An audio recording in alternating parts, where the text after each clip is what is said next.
Hi, everyone. I'm Rick Bensignor.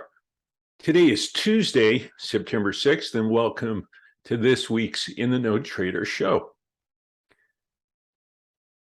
In our trader education portion, we're going to say how to put "Don't Fight the Fed" into the context of your portfolio positioning. And then this week, we'll take a look at an area in the market we have not looked at in quite some time, and that's the small cap space. So we'll look at the IWM ETF. That's the Russell 2000 ETF of small cap issues. We'll look at that chart. We'll take a look at that chart also versus the S&P to see what type of relative performance small caps have to large caps. And then we'll take a look at some of the bigger names in what is an equal weighted index, but these show up as the 10 biggest names. So that's what we'll go through. To sign up to get my weekly ETF Tactical Trader Report, which generally comes out Thursdays, this week it'll come out Wednesday, but generally Thursdays, go to intheknowtrader.com. That report gives a very good in-depth view of a bunch of different markets, including the bond market, credit spreads, a deep dive into the S&P, the dollar, gold, oil, etc. So really kind of a good cross-asset look of what's going on in the markets with my opinions on those different asset classes. And then each week I give you a brand new ETF trading idea. And then I also go through every open position we have and update charts and the recommendation each week so that you are essentially handheld through the entry of the recommendation all the way until it gets closed out. The other report we have comes out monthly on the last day of the month. That is called our 7-11 report. This is terrific for anyone who is looking to outperform the S&P and typically puts money into, let's say, passive indexes that look to track the benchmarks like the S&P or the Qs. In this case, this one is designed to outperform the S&P's return over time. And we've got updated statistics since we did our last show last week because we finished out the month of August. So through August 31st, we are outperforming the S&P by 3.43% this year. We've outperformed the index 7 out of 8 months that we've had this year. And since we started this, actually it's now 25 months. This shows 24, but it's actually 25 months. We have outperformed by 8.23%. That puts us in the very top of all people in this business who benchmark themselves against the S&P. So for a very small cost each month, $87 or less, you can get information and sector allocations across 7 of the 11 sector spider ETFs to be in. And we are doing a bang up job, if I say so myself, in exactly what we set out to do to outperform the market by being in the right sectors at the right time. Also, a few months ago, I started my own YouTube channel. It is the In the Know Trader YouTube channel.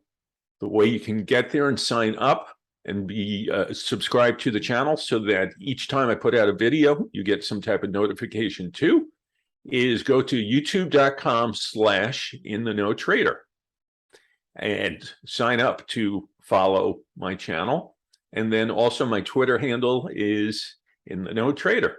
So it's pretty darn clear that what I'm trying to allow you to become, which is in the know trader. Okay, let's get to our topic here, which is how to put "Don't Fight the Fed" into the context of your portfolio positioning. So the Fed has made it abundantly clear, and certainly with clarity like we haven't seen recently, from Fed Chairman Powell's Jackson Hole speech at the end of August, who said that We are going to continue to raise rates as needed until the job gets done. What's the job getting done? Bringing inflation back under control from the above 8% level that it's at. And so let's take a look. I've actually I've got a chart of, not this chart, but here is where do I have it?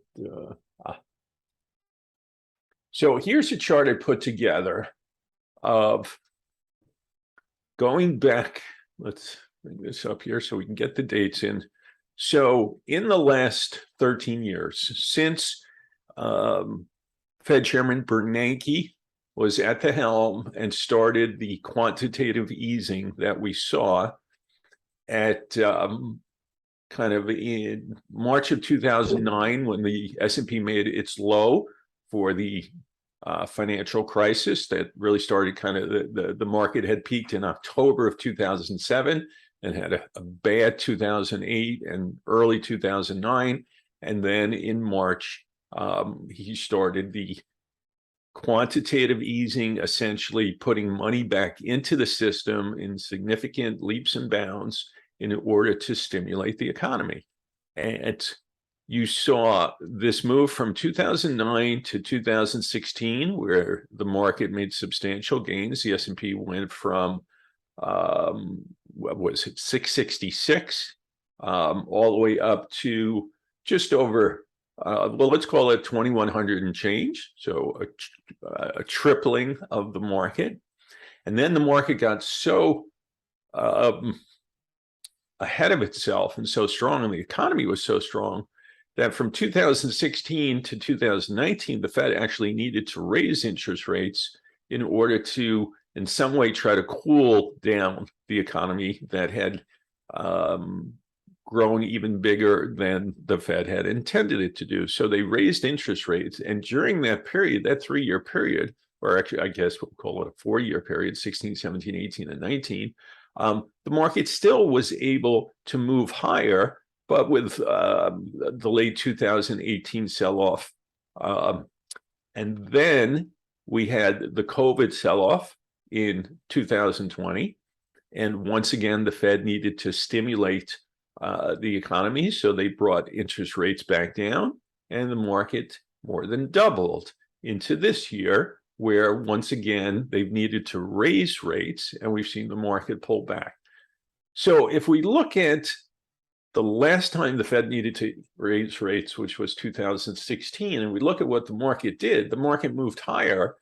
And you'd say, well, don't fight the Fed certainly didn't work then, because if you agreed with, or if you went in the direction of what the Fed was doing, which was tightening, then you would have missed a fair amount of that rally. And you could argue now the Fed's tightening again. Maybe you should be long and stay long because the market's going to move higher. There is, however, a significant difference between the period we have here over on the right, the far right-hand side, kind of in the darker blue, as compared to this very light colored blue area in here. And the difference is inflation.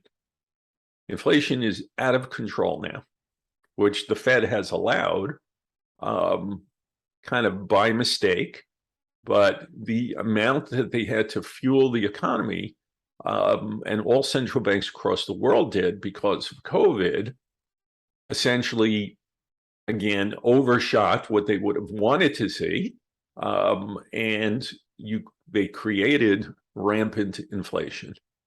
So now the Fed's mandate is to keep inflation, or is to target it at near 2%. And with it running 8 to 9%, they're not even close.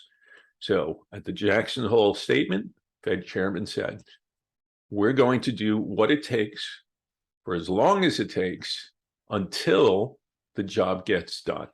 And that's the big difference between this tightening cycle and the one we saw 5 years ago. And that is, inflation is out of control, where it was not back then. That certainly puts a damper on things. And in the context of not fighting the Fed, in this case, it at least, at a minimum, should give you the sense that you don't simply want to be buying dips all year long, which is what has worked in the past, because this is a different cycle. This is a different intention. And this is, we will not stop until we can stop. So that doesn't mean the market has to fall apart. But what it does do, as far as your portfolio positioning, should at the very least make you be thinking that the market has two directions, both up and down. And of course, there's a third direction, which is sideways. So at the very least, you should not be convinced that the only way to play this market is to be buying dips, and that we can easily be in a two-way market for quite some time, which to me would suggest that whereas in a bullish overall market, you certainly look for opportunities for the market to get oversold to buy back into, and oversold in a strong bullish market in, let's say, if you want to think of RSI terms, doesn't get down to 30 or 25, the typical oversold readings. It generally stops near 40 because the market is so strong. If you do that conversely for what's potentially a bear market, that tells you that we shouldn't probably get much above 60 to 70. And if your RSI gets up into that level, then you probably want to think about selling and reducing exposure. Now, you've got to take tax consequences into how and what you sell. When you sell it, do you take gains versus losses to offset some of the taxable gains you have by taking losses? And all of us have significant losses on some names that we bought in 2021 that are way lower now than they were back then, generally in the tech space. And think about that. Not finding the Fed this time around is saying, not do I just want to buy if I really find a level I'm comfortable buying at, but I clearly want to think about selling when we get to levels that make sense selling to reduce overall exposure. And I've been telling for months, both through this webinar that I do each week, as well as when I was doing these for stock charts, as well as any of the webinars that I do for my subscription clients, whether they're in the No Trader clients or any place that I'm doing these kind of public webinars, that I've personally been reducing equity exposure all year, because my belief is I can buy things back at lower prices than I've sold them out at. And I can only think of one case here where I sold something out that I need to see a big change in order to be able to get it back better than I sold it for. So I sold it poorly. But 90% of what I've done, I've sold higher than where the market is. So as long as I can replace what I sell out at a lower level, I've done my job at reapportioning my portfolio and taking advantage of strength that we occasionally see, including just last month on that August rally to a very clear level that we talked about as being resistance, and reduced exposure. And I can leisurely put it back on when and if I think we're getting closer to a bottom. So understand that the concept of don't fight the Fed is generally the right thing to do. And even though the Fed raised rates between 16 and 19 and the market moved up 50%, there were a couple of decent drawdowns along the way. And what that did is tell you that the economy was sizzling beyond what the Fed wanted it to be doing. Again, this is a different case now because of inflation. And inflation and employment numbers are the two mandates the Fed has to try to control. The rest is in many ways beyond their control and not what they're mandated to do. So I listen loud and clear when I hear a Fed chairman tell us we will not stop until the job gets done. So there is no anticipation now of seeing rates lowered for the immediate future. And the immediate future is certainly through the end of the year and most likely well into 2023. Doesn't mean the market can't bounce, but it does also mean the market can still come off because we don't know how much it's going to take and where interest rates have to go in order to get them to accomplish their goal. So put that into the context of how you look at markets and understand that there is a reason why the rule "don't fight the Fed" exists. And it doesn't mean, it's a dollar for dollar that as soon as they raise rates, we're going down. The 4-year period between 2016 2019 showed you that. It can certainly move higher during that phase. But at the very least, you should think about using strength to reduce exposure, use good sell-offs to put some back on, which is what you're supposed to be doing in the first place, which is buy low and sell high. What's happened this year to the mega bulls on the street and the people that you see on the business television channels all the time is that they keep telling you to buy. And they've bought in January and they've bought every month, and every time they're on TV, they're bullish. And that has cost a substantial amount of money this year.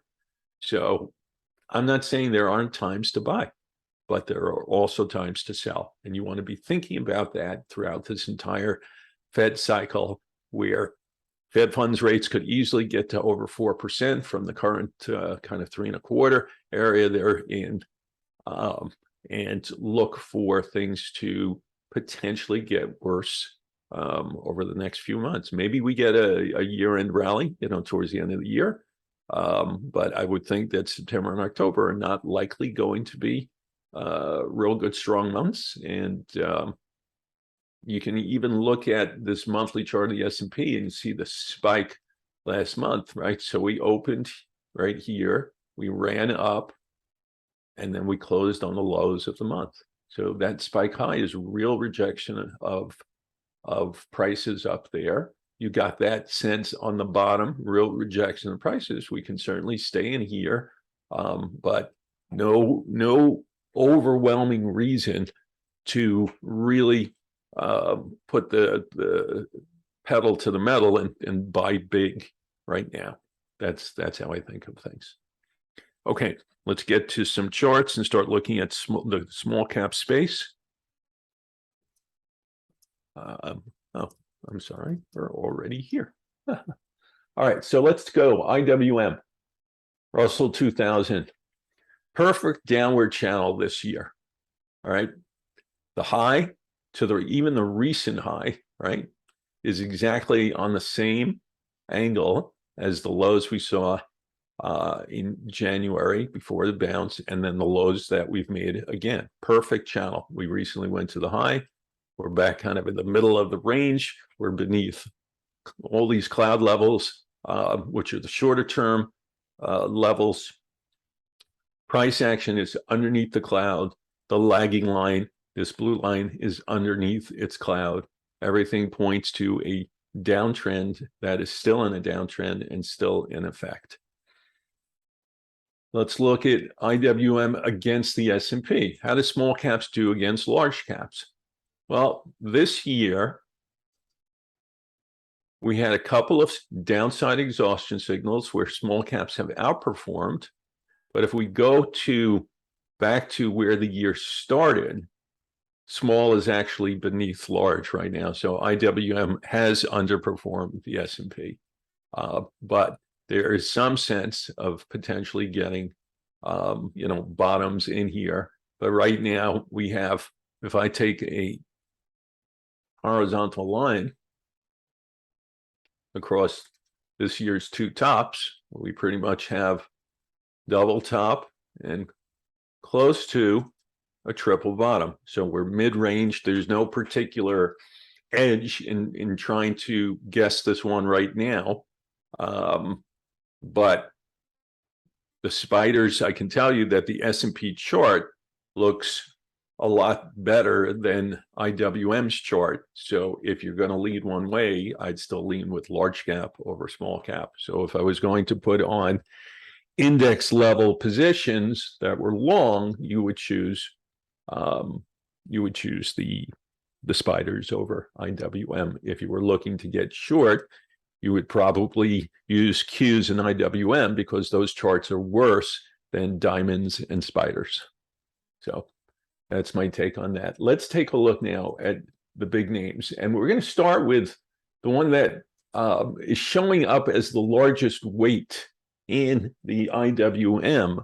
It's Biohaven Pharmaceutical. But when you see a chart like this with a huge up move and then pretty much very, very tight ranges, it almost guarantees that this is a takeover name, that this got taken, there was a bid, and now this is just the movement since. So even though this is the number one name, and I can actually show you, let's go back here for a second. Here's the here are the top 10 holdings in IWM. So you can see that this is 37 bips worth. All right, so there's a lot of names in the index, and no one name is bigger than this. But you can see they're kind of near 0.25 to 0.3, and this is an equal weighted index. But because of price action, certain ones, get higher or lower. Biohaven, I don't know the name offhand, but I can just look at that chart and tell you that my best guess is this is a takeover name. So I'm not even going to do analysis on it. Interesting that it's got a 13 and 9. It's progressed a little bit, but if the professional risk arb people were going to do something now, you kind of bet that this deal may not happen. But I just, or you kind of fade this. But again, I don't want to put more time into it than this because it's not a name I would suggest doing anything in because of what that implies. Here is Shockwave, and this is Shockwave Medical. So this also has had a big run up, but down exhaustion signals, and it's pulled back a bit. Let's see, up close, down close. But okay, so we haven't, we don't have an official propulsion bearish signal here that's active, but I'd say the levels to pay attention to are kind of 250-ish on the bottom, and probably somewhere around 300 on the top, not much in between. Let's take a look. And a lot of these names I don't know because I'm generally not in the small cap space. GTLS made new highs, and these, I would assume these are all-time highs. Yeah. And it's pulled back, getting support. Notice last month and this month, we're getting support right where the conversion line and baseline have come together, which means the midpoint over the last 9 bars happens to be the same midpoint from over the last 26 bars.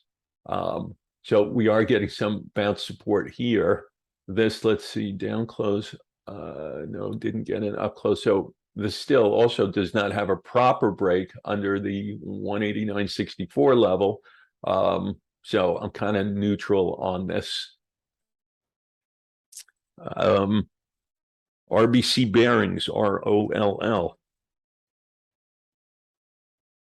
Push to new highs is pulled back. This is mildly bullish, but still, let's see. Take this here as support. And over here as resistance. So we got one close through it and back beneath. If you can get back above here, I'd say it's good. And we're probably heading up towards 294. Anytime you make new highs and you come right back into the range, if you don't fairly quickly get back above, then that's suspect. And that could essentially just be a double top, and that this is in a range. So if I take the cloud away, you can kind of see, and here I'll even take propulsion away.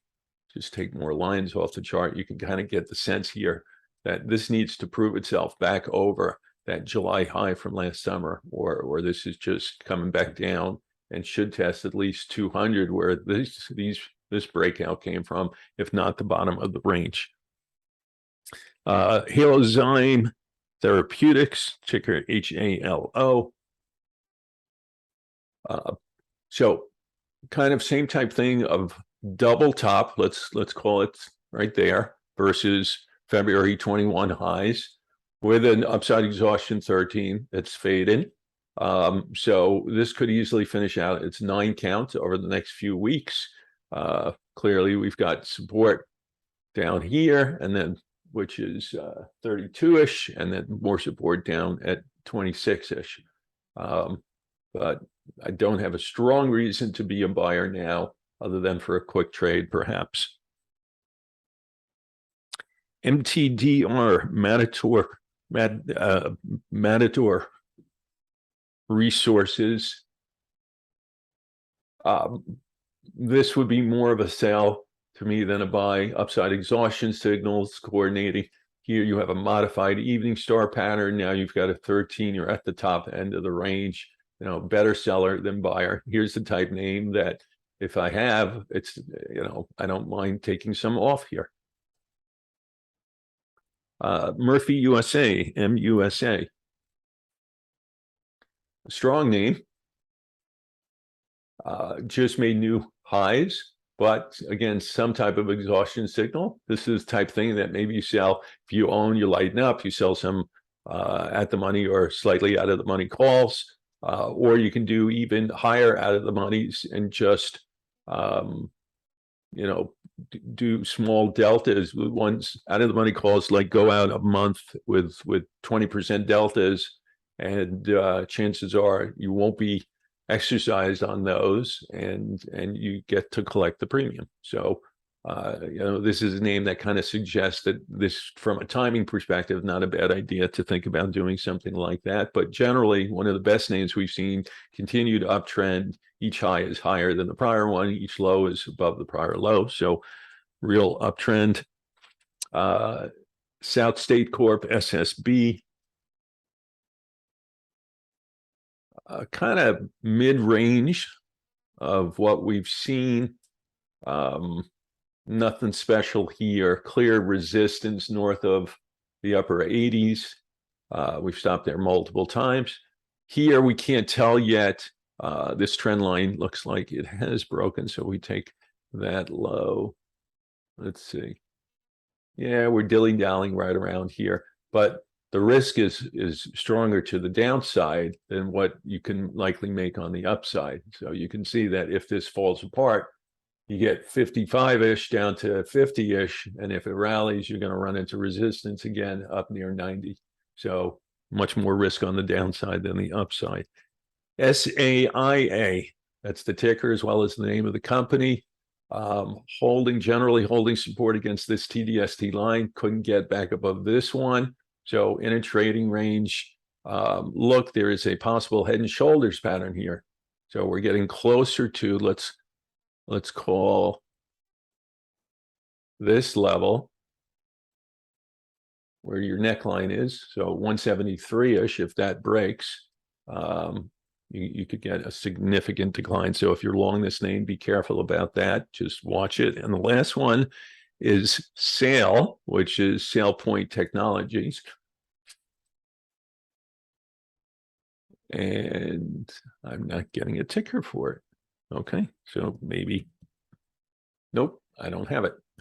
So I'm guessing there it's no longer that it's no longer the right ticker, or it's been taken out or something.